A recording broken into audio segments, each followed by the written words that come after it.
Hello everyone, welcome back to Football Manager 2017 with Newcastle United, and we are getting to the business end of the season as we head into the month of March. We are on a good run of form at the moment. We've lost one game in about 12 matches, which is pretty nice to see. The draw against Spurs was a little bit disappointing. It meant we dropped points, and the defeat away to West Ham could really cost us in the long run of this season. But we did, last episode, manage to beat Manchester United, which closed the gap at the top to 6 points. We also managed to win in the Camp Nou in one of the greatest victories of our recent history. A 4-3 win there sets us up nicely for the return leg at St James's Park in a few days' time. First off, though, we've got to take on Norwich in the Premier League. This is a pretty key game for us because we can't afford any more slip-ups. Manchester City have already won in the earlier kick-off this Saturday, so they've extended the lead at the top to 9 points. United ahead by 6 points, so we really need to win this to close that gap down. Norwich are 18th. We should be beating them. And after the game against Barcelona, which hopefully we can get through, we'll be taking on West Ham in the FA Cup quarter-final. So these are three very big games before we then take on Wolves, who are also struggling down at the bottom end in 16th place, and then finishing up away against Southampton in 14th and at home against Bournemouth in 11th place. Now you'll notice the last few games of the season are going to be very tough. That's where the title should be decided, but we need to win all these preliminary games before we even get to that point. Otherwise, we risk failing to be in the title challenge for the last few games. So first things first, we need to beat Norwich. We've got a very strong team going out there. It's the standard away formation. We'll switch to the home formation for the game against Barcelona, which will rest a couple of players. But for this one, it's going to be the three best players in the club, Simonsen, Breen and Imperiale, all leading the line. Malagoni, Kovacic and Cook in a flat three across midfield with Lucas, Bob, Mamana and Augusto across the back four. The big piece of team news is that Ketchell's gone and got himself injured for another 2 to 3 weeks. So Sammy Tuck, who's done very well deputising for him, is back in goal. Ongenda takes a free kick for Norwich. It's come to Rob Holding, and that was a terrible attempt at keeping that ball out from Sammy Tuck in goal, and we've fallen behind.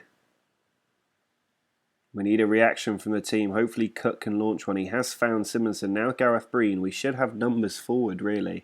Lucas in the left-back position. He's trying to take on the defence around the outside. Pulls it back to Imperiale, who's way too deep. Now Kovacic. Over to Cook. Into Simonsen's feet. He tries to beat the defender, and he's found the cross shot that we need to pull back level. Fabian. Ball cut out by Bob, but it's fell to Bishop. Mamana plays it back to Tuck, who clears it forward. Now Gareth Breen can maybe launch an attack. He's looking for Simonsen. He's got him behind the defence. Holds the ball up. Imperiale into Cook. There's Gareth Breen, and there's 2-1. Philip loses the ball, but it might run for Bishop. He loses out to Malagoni. Can we look to get the third and wrap up the points? The ball forward is cut out, but here's Gareth Breen to Simonsen's feet. He pulls it across to Cook. There's Augusto free on the right. He's running into the edge of the area. Puts the ball across, and Simonsen's powerful header makes it 30 goals this season for him as we surely wrap up the points. There is a full-time whistle. It has finished 3-1, a very, very good win for the team. Coming from behind to get the points, that shows real character, and it does close the gap back down to 6 points. United won as well, 3-0 at home against Watford, to be expected. But you can just see how well they've both done. 21 wins from 28 games, only 2 defeats each. That's the difference at the moment, and we need to hope they slip up in the final 10 games.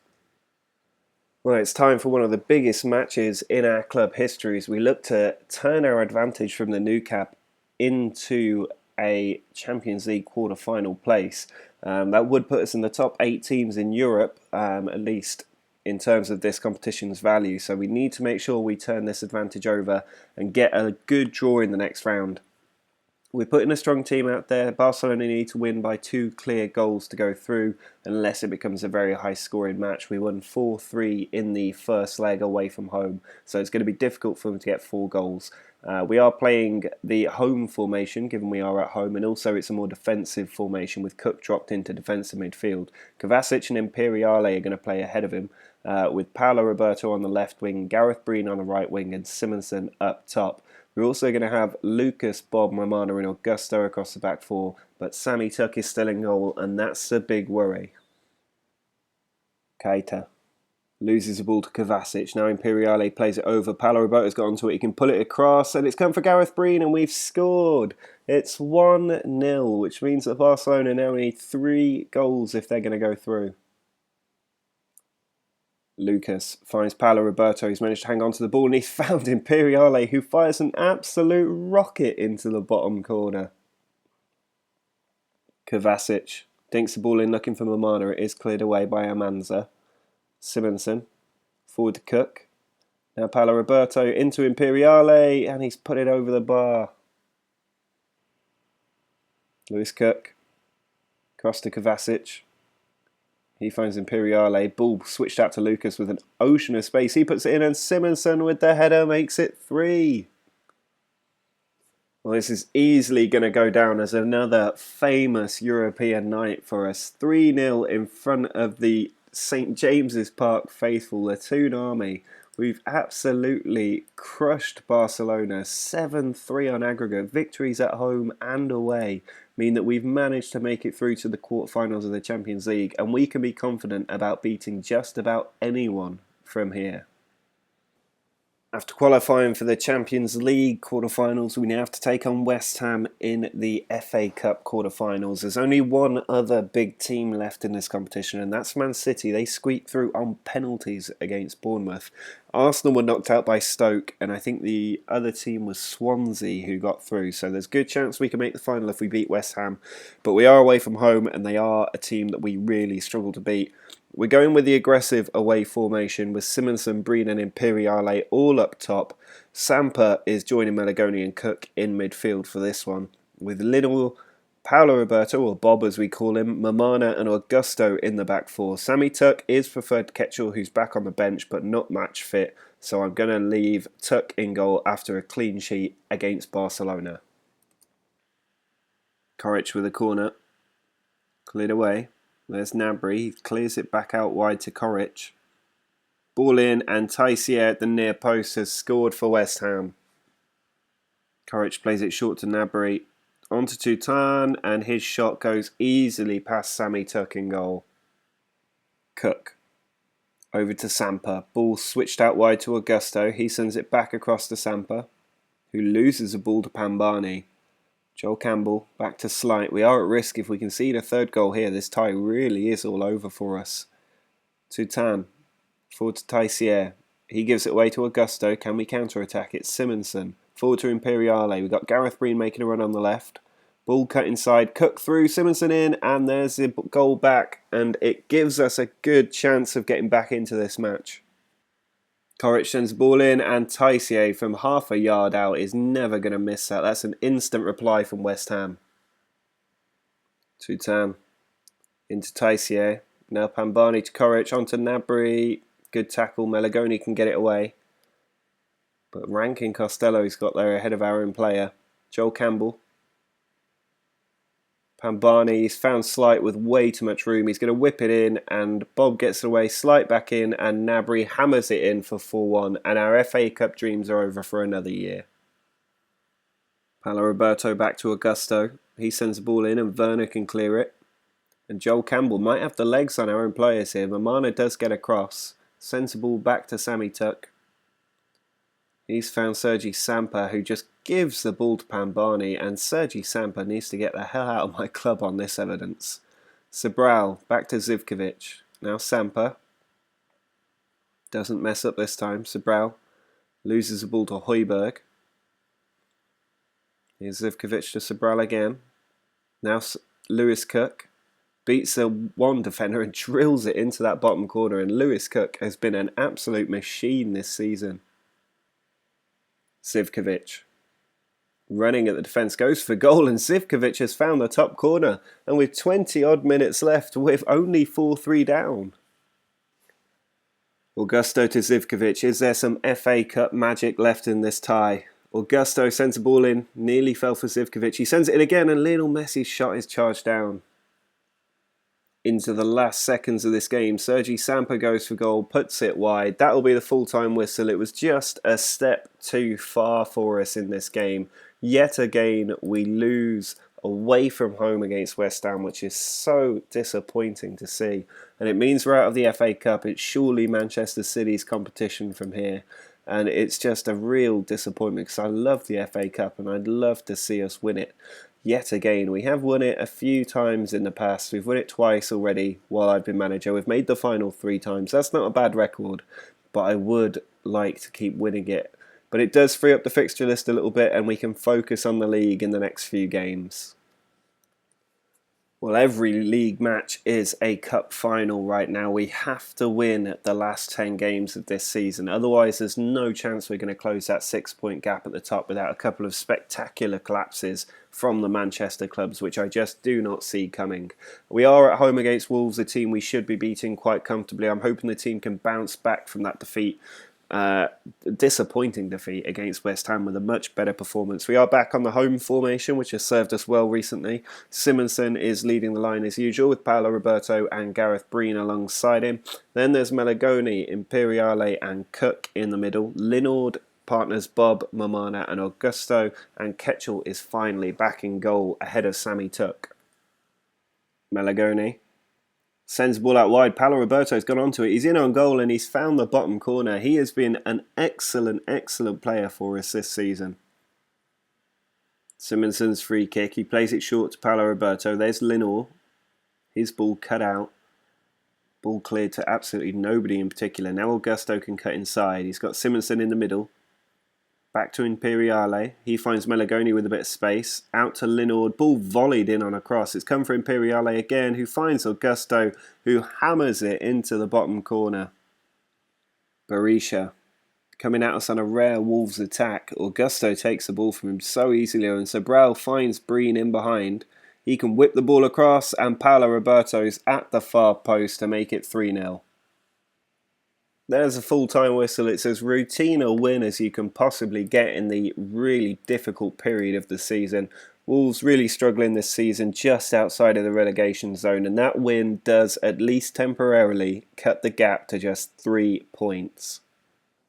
Here is the Champions League draw for the quarter-finals. We are about to learn our fate. The big teams we want to avoid are probably Manchester City, PSG, and maybe Real Madrid and Benfica. I'd group those two together. Real Madrid are not the force they once were, and Benfica have been raided by a lot of the big teams in Europe, including us, so I think they might be weaker than they could have been the last 2 years. Monaco and Milan are the favourites that I would like to pull out because I think we'd easily get past both of them.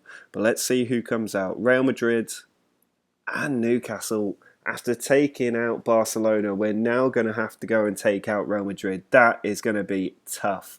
Man City get an easy draw with Monaco. I'd expect them to go through. I'd also expect Benfica to beat Milan, and then Arsenal will probably struggle to overcome PSG. But I think that we can take out Real Madrid. I don't know how they're doing in the league actually this season. They haven't won it for a little while, finishing third, second, third. If we just have a look at the senior squad and their schedule, their form's been very good lately. That is a concern, and they are going to be top of La Liga, I would imagine, if the game loads. They are indeed top of the Liga, but level on points with Barcelona, who we did beat, so I would expect us to actually do quite well and hopefully take out Real Madrid.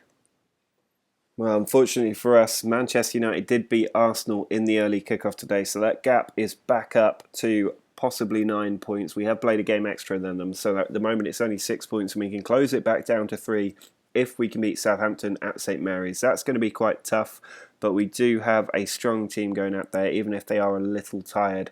Simonsen, Breen and Imperiale are always going to be the front 3 in this formation, with Melagoni, Kovacic and Cook also the preferred 3 in midfield. Lucas, Bob, Ramona and Augusto are probably our best back 4, and Ketchel is the clear number 1. So this is the strongest team I can put out possible to try and get a win just before the March international break. Augusto plays the ball across to Imperiale. He pulls it back. Melagoni edge of the area. It's come for Augusto, who's hit the post, or Newman pushed it away at least. Gareth Breen sends the ball across. Simonsen in there is forced over, surely by the Southampton defence. The referee says nothing doing. Cook still has it.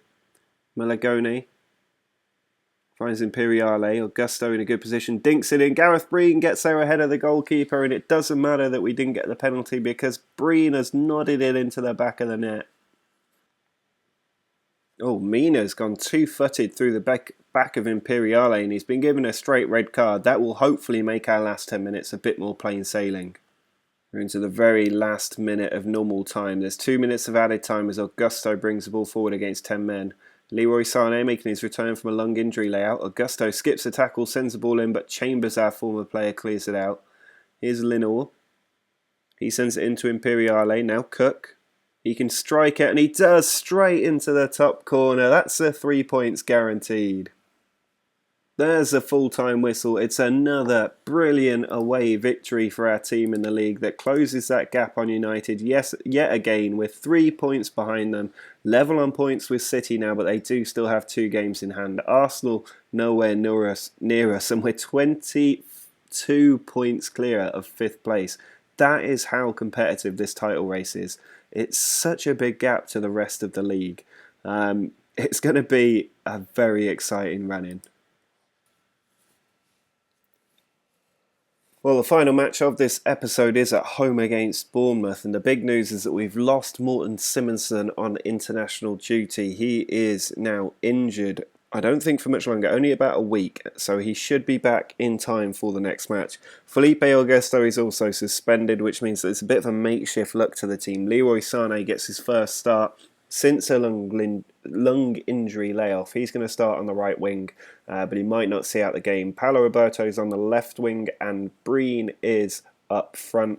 Kovacic, Imperiale and Cook are all back in midfield. Linor, Bob, Lucas and Mamana are across the back 4 with Ketchel in goal. If we can win today, it will be 5 victories in a row. I was going to say 6. I forgot about the FA Cup defeat to West Ham, but if we can beat Bournemouth, we will be in a very good position in the league, ready for next episode, which is going to be huge as we take on Liverpool at home first off, Real Madrid across 2 legs as the away derby match with Middlesbrough, finishing up with games against Watford, and then the big one away against Man City, one of the last big title deciding games against our title rivals. So we really have to win today because we might need a little room for a slip-up next episode. But we'll have to see if these players can get through. They're not all that fit, which is a little bit annoying, but they will have a week's rest before the next game. Mamana's throw, looking for Leroy Sané, but Elizondo gets there first. And now Maldonado, I think that is, loses the ball to Lucas. Rafa sends it over the top, but Bob gets there first. And there's Cook to clean up, as he always does. Kovacic finds Breen. Can we get a successful attack this time? It's Paulo Roberto. He's got company and he finds Mamana. 4 players in the box to aim at. It doesn't beat the first man. Here's Imperiale. Gives Mamana another chance. There's Gareth Breen and there's the lead. Breen has been such a brilliant signing. Probably the best January transfer signing of all time. Sané, released down the right hand side, loses it to Elizondo. Ball cleared away. Bob gets there. Here's Kovacic. Bob can mainly clear up, and here's Gareth Breen. Out to Sané. I'm hoping he can make an impact today. It's Lidl. Back inside. Imperiale finds Breen, turns the defender, and fires that one into the bottom corner. He is definitely making up for Simonsen's absence. Kovacic with a corner. Cleared out by Elizondo. Mamana following up. Kovacic with a lot of room. Holds the play up. Finds Sané on the edge of the area, and he finds Gareth Breen on the 6-yard box for his hat-trick. That's 20 goals this season for him. Not all of them for us, but most of them. Maldonado. Tackled by Lucas. Now Beanie's given the ball away. He's only just come on, and he's let Bournemouth get a goal back. Running finds Sané. Now Sobral. Back to running. Sané has got company with him and he uses Mamana. Back into Sané, finds running across to Kovacic, who fires that back into the back of the net for 4-1. There is the full-time whistle. It's another very, very good win in this episode. The team are looking incredibly good, and it means we end this episode temporarily top of the league on joint 71 points. It's a 3-way split right now. City have 1 game in hand. United have 2. but they're both going to have to win all of their matches, because I think we're in a position where we could also do the same. Just worth noting that Gareth Breen got his hat-trick in 3 minutes, 21, 22 and 24 minutes. I think, and someone out there might be able to correct me, but I think that is a new Premier League record for the fastest hat-trick. I think at the moment it might be a Southampton player. I can't remember which one it is. Even Mane might have it. I think he did it in about 5 minutes. So we've done pretty well. We've also qualified for the Champions League with 7 games to go. So no worries about European football next season, and we can focus entirely on trying to win the league and Champions League in the next 2 episodes. So make sure you subscribe so that you can see if we win the Premier League and win the Champions League. You'll find out within the next 2 days. Drop a like on the video as well if you enjoyed our excellent winning run in the league and are enjoying seeing Newcastle top of the league with 7 games to go. But until next time, see ya.